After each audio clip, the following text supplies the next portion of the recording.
Did you know that the average adult spends 218 minutes procrastinating per day? That's just over 3 hours and a half of procrastination. It is more than 50 days a year. Can you imagine what you could accomplish if you had 50 more days in your year? Hi, and welcome to the channel where we explore personal development and productivity tips. I'm Nico, a management consultant, recently turned part-time YouTuber, and my goal is to provide you with insights that will help you grow and live a better and a happier life. Today we're going to talk about procrastination.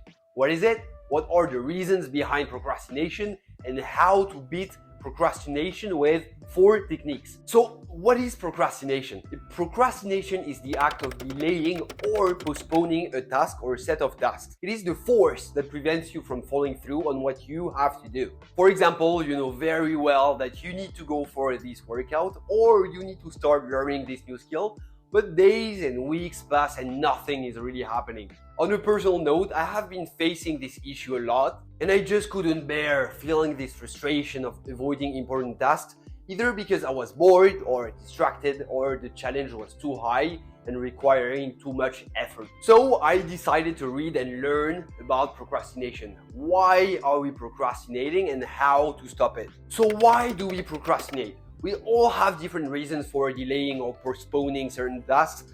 Sometimes it may be because we're lazy or a lack of motivation, or maybe because the task ahead is too hard. I have been exploring the main root causes and come up with 8 reasons. The task is too difficult. When a task seems challenging or overwhelming, it's quite common to delay and not even doing the task. Then the task is too boring. A lack of interest or engagement in a task can lead to procrastination as it completely fails to capture our attention. The flow model teaches us the emotional states that we are likely to experience when trying to complete a task. And depending on the difficulty of the challenge and our perceptions of our skill levels, for example, if the task isn't challenging and doesn't require a lot of skill, we're all likely to feel bored. But facing a challenging task without the required skills could easily result in worry and anxiety. So to find a balance and to perform at our best, we need a challenge that is significant and interesting. And we need well-developed skills so that we're confident that we can meet the challenge. This moves us to a position where we can experience flow, which is basically being totally involved and engaged in the activity and not seeing time passing by. Then the fear of failure. The fear of not meeting expectations or making mistakes can easily paralyze and cause to postpone tasks. And by not trying, there's no failure possible, right? Then difficulty in making decisions, especially when faced with several options, can lead to delaying actions. Then perfectionism. Going for perfection can prevent progress, as the fear of not achieving perfect results may lead in procrastination. I know that this one is quite common, and if you want to know more about this one, let me know and I'll make a full video on it. Then there is the lack of motivation. Without a clear sense of purpose or some kind of enthusiasm, people may struggle to find the drive to start a task or keep doing it over time. Then there is time inconsistency. Behavioral psychology research has revealed a phenomenon called time inconsistency, which explains why procrastination seems to pull us in despite all our good intentions. Time inconsistency refers to the tendency of the human brain to value immediate rewards more than future rewards. So when you set goals like losing weight or learning a new skill, you're essentially planning for your future. However, when it comes to taking action, the present self tends to prefer immediate rewards over delayed ones, like watching Netflix, for example. Then poor time management. Ineffective planning and organization of time can highly contribute to procrastination, as tasks may just pile up and become completely overwhelming. Now, how to overcome procrastination? To do that, a one-size-fits-all approach doesn't work to me. So just like a doctor needs to diagnose before prescribing, we must understand the root causes of procrastination before applying the right techniques. That is why I've developed a model that aligns effective techniques with specific reasons for procrastination, focusing on setting balanced goals, prioritizing tasks, removing distractions, and reviewing habits. Let me deep dive into the techniques to overcome procrastination. 1. Setting balanced goals. Setting balanced goals is a crucial step in overcoming procrastination, as it addresses many underlying reasons that contribute to avoidance and delay. The usual framework to break down goals is called SMART: specific, measurable, achievable, relevant, and time-bound. And I will explain to you a slightly modified version of it that specifically addresses procrastination. Let's break down the components of balanced goal setting to beat procrastination. Goals must be specific. Instead of vague goals like exercise more, specify the type of exercise, frequency, and duration. For example, complete a 30-minute strength training workout 3 times a week. Here, I specify the time, the frequency, the type of workout, making it more practical and concrete. This way, I'm more likely to finally take action. Then ensure that your goals are realistic and attainable. Adjust your goals to align with your available resources and time constraints. For example, I want to go from beginner to expert in neuroscience in a month. That is highly unrealistic. I think having dreams and shooting for the stars is extremely important to achieve things faster, but setting ourselves for failure with unrealistic goals will often generate a lot of frustration in my experience. Now, okay, goals should be achievable. They also should present a reasonable level of challenge. Because if we go back to the flow model, a goal that is too easy might not be motivating at all, and you will actually get bored.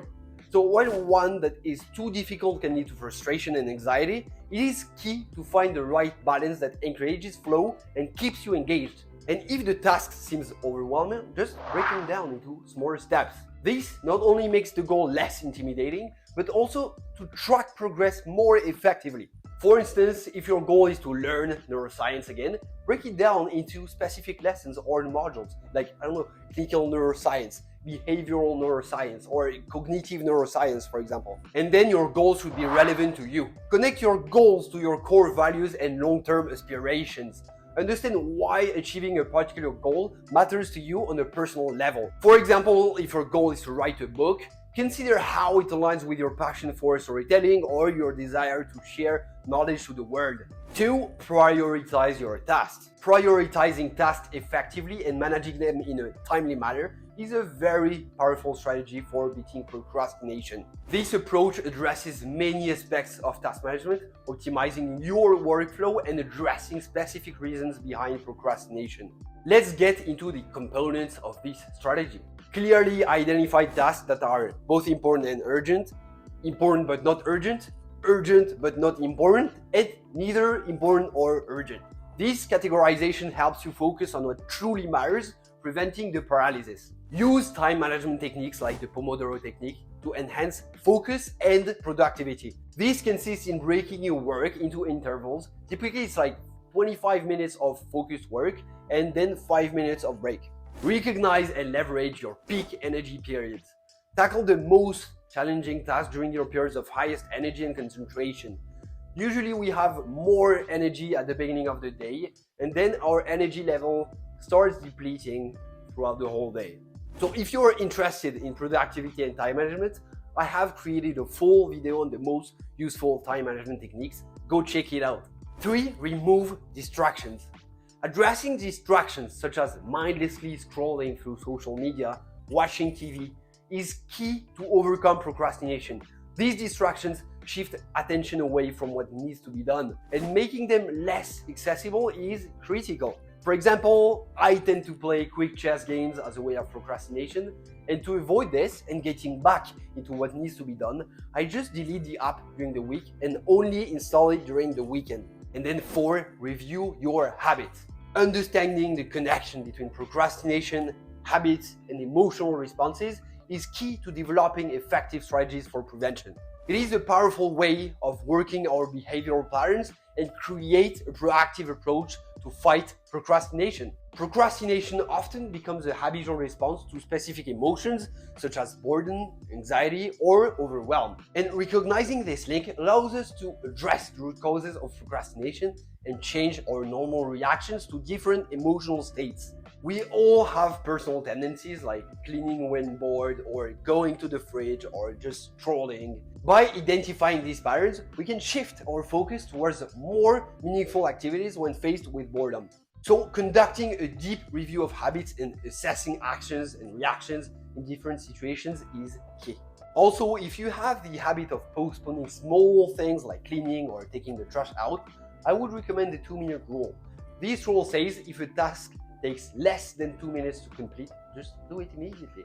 So you think about cleaning your desk, as soon as the thought appears, just go for it. We know how small tasks can just add up and becoming completely out of control. As a conclusion, we are procrastinators, but for many different reasons, and our brain is the best to find excuses not to do the hard things. Beating procrastination requires an approach that addresses the underlying causes. By understanding factors such as task difficulty, boredom, fear of failure, decision-making challenges, perfectionism, lack of motivation, time inconsistency, and poor time management, we can develop specific strategies for improvement. Effective techniques include setting balanced goals that are specific, realistic, challenging, and relevant to personal values, prioritizing tasks based on importance and urgency, managing time efficiently using methods like the Pomodoro technique, and aligning work with peak energy levels contribute to successful task management. Also, removing distractions and reviewing habits, including adopting the 2-minute rule, can help